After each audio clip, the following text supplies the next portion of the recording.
सकता है। साथ ही इन विभिन्न समूहों को कुछ अधिकार, शक्तियां और पद भी सौंपे जाते हैं जो एक दूसरे से भिन्न होते हैं। इसका स्वाभाविक परिणाम यह होता है कि समूहों में ऊंच नीच का क्रम बना जाता है और इसी के फलस्वरूप सामाजिक स्थिरीकरण जन्म लेता है। स्थिरीकरण समाज की विभिन्न परिस्थितियों का क्रम विन्यास है। स्थिरीकरण क्या है? समाज की विभिन्न परिस्थितियों का क्रम विन्यास, एक क्रम से चलने वाली प्रक्रिया है। तो इनके आधार पर स्थिरीकरण की कुछ विशेषताएं हमारे सामने आती हैं। पहली विशेषता है, यह अपनी प्रकृति में सामाजिक है। मतलब इसकी जो प्रकृति है वो क्या है? सामाजिक है। समाज के आधार पर ही हम किसी भी व्यक्ति विशेष का मूल्यांकन या पद का निर्धारण करते हैं। समाज में स्वीकृत मापदंड धर्म, शिक्षा, परिवार, विवाह, नातेदारी, सामाजिक संस्थाएं भी समाज में स्तरीयकरण उत्पन्न करती हैं। यह जैविक आधारों पर आधारित नहीं होता, बल्कि विभिन्न सामाजिक आधारों पर आधारित होता है या विभिन्न सामाजिक पदों व परिस्थितियों के तरीके से होता है। दूसरी विशेषता, स्थिरीकरण की अवधारणा प्राचीन काल की देन है। ये कोई एक नया अभी से शुरू होने वाला नहीं है। प्राचीन या इतिहास को हम उठा के देखें तो प्राचीन काल में भी क्या थी? ये स्थिरीकरण की व्यवस्था थी। कैसी थी? प्राचीन काल में दास दासियां हुआ करते थे, राजा महाराजा हुआ करते थे। यही कहते हैं ना, फलाना राजा, ये राजा, वो राजा। जो आज हमारे यहाँ नेता होते हैं, प्राइम मिनिस्टर और राज्यपाल, मुख्यमंत्री, ये सब क्या है? राजा। और इनके क्या होते हैं? कुछ नौकर होते हैं या काम करने वाले होते हैं, उनको हम कहते हैं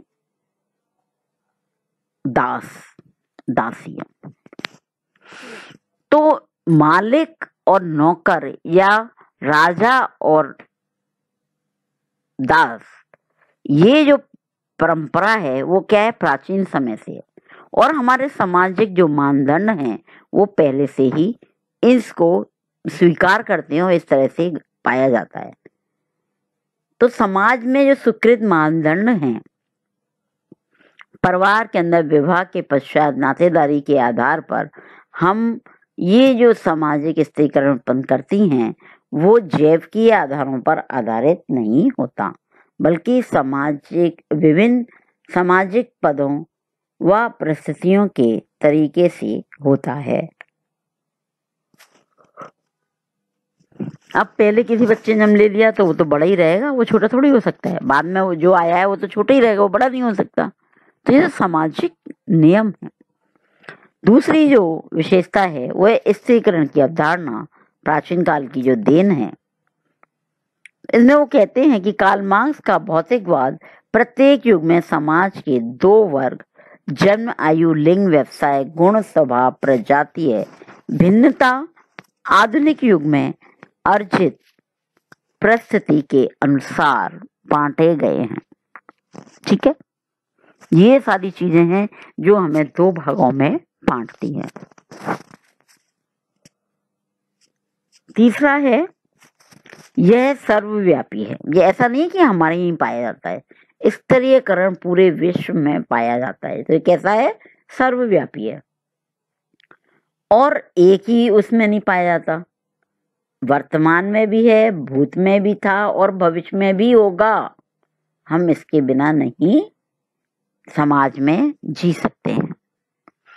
तो यह प्रत्येक युग, काल, समय तथा प्रत्येक समाज में किसी न किसी रूप में अनिवार्य रूप से पाया जाता है।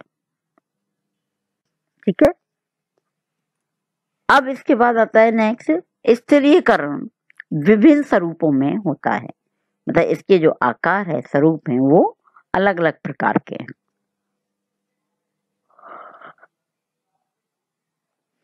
काल और समय के अनुरूप स्तरीकरण के रूपों में अंतर हो जाते हैं। जो आधार 200 वर्ष पूर्व था वह वर्तमान समय में नहीं होगा। जैसा भारत में है वैसा आधार विदेश में भी नहीं होगा। अब हमारे यहाँ तो लड़के लड़की एक साथ रहे तो वो अवैध है, नहीं रह सकते, नियम के अनुसार वो गलत है। लेकिन हम कह नहीं ऐसा विदेशों में भी होना चाहिए या ऐसा विदेशों में भी होता है, पर ऐसा नहीं है। विदेशों में तो कोई परवाह ही नहीं है, आराम से लड़के लड़की साथ साथ रहे, कोई किसी को ऑब्जेक्शन नहीं। तो ये क्या है, एक समय और स्थान और काल के अनुसार अलग अलग तरह से पाया जाता है। नेक्स्ट है स्तरीकरण सामाजिक व्यवस्था में सहयोगी है।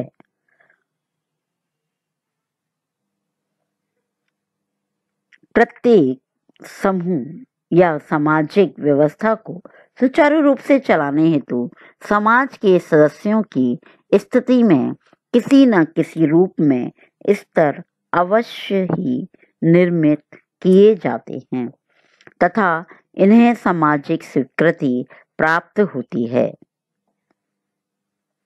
सामाजिक स्वीकृति प्राप्त होती है यानी कि समाज के द्वारा उनको अधिकार या अथॉरिटी मिली होती है कि अगर इसका स्थान उच्च है तो इसमें किसी को आपत्ति नहीं हो सकती। जैसे हम उदाहरण के लिए एक परिवार लें, परिवार के अंदर अगर हम रहते हैं और बच्चा उसमें जन्म लेता है, उसका पालन पोषण होता है, तो जानता है कि मेरा एक माँ बाप के साथ क्या व्यवहार है, क्या करना है, क्या सही है, क्या गलत है, और मेरे लिए वो हमेशा उच्च हैं, उनका स्थान उच्च है। एक बच्चे का एक गुरु के साथ क्या व्यवहार है, क्या है, ये पहले से समाज में विद्यमान है। गुरु का भी स्थान उच्च है। उससे बड़े जितने भी लोग हैं, उसके जितने भी दादा दादी नाना नानी मामा मौसी जो भी उससे बड़ा है उम्र में, वो भी उसके लिए क्या है, उसका पद उच्च है।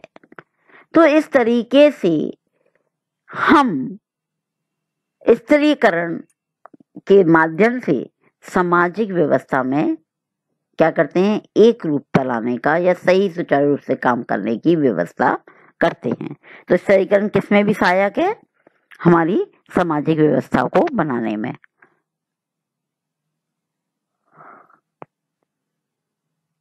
नेक्स्ट है समाज का विभिन्न स्तरों में विभाजन। स्तरीकरण के कारण समाज का क्या होता है, विभिन्न स्तरों में विभाजन होता है। जैसा भी मैंने वर्ण व्यवस्था का आपको उदाहरण दिया, ब्राह्मण, क्षत्रिय, वैश्य और शूद्र, हमने विभाजन कर दिया। और किसका क्या काम है विभिन्न स्तरों पे, वो अपना अपना काम करता रहेगा, दूसरों से कोई टकराव नहीं, कुछ नहीं, क्योंकि वो समाज में रह रहा है, उसे जो पद मिला है उसके अनुसार उसको काम करना है। नेक्स्ट है उच्चता और निम्नता का क्रम विन्यास। स्तरीकरण के द्वारा उच्चता और निम्नता का क्या होता है, क्रम चलता है। और यदि हम अपने को उच्च बनाना चाहते हैं तो प्रयास और प्रयत्न के द्वारा हम अपने स्थान को समाज में उच्च बना सकते हैं। और अगर हम ढंग से काम नहीं करते हैं, मानदंडों का ध्यान नहीं देते हैं, तो हमारा उच्च स्थान निम्न स्थान पर भी आ सकता है। ये परिवर्तन होता रहता है, ऐसा नहीं है स्थायी हम एक बार उच्च हो गए तो अब हमें कोई निम्न कर ही नहीं सकता, ऐसा नहीं होता। नेक्स्ट है परस्पर संबद्धता। स्तरीयकरण के कारण एक व्यक्ति में दूसरे व्यक्ति के साथ परस्पर क्या बनी रहती है, संबद्धता बनी रहती है।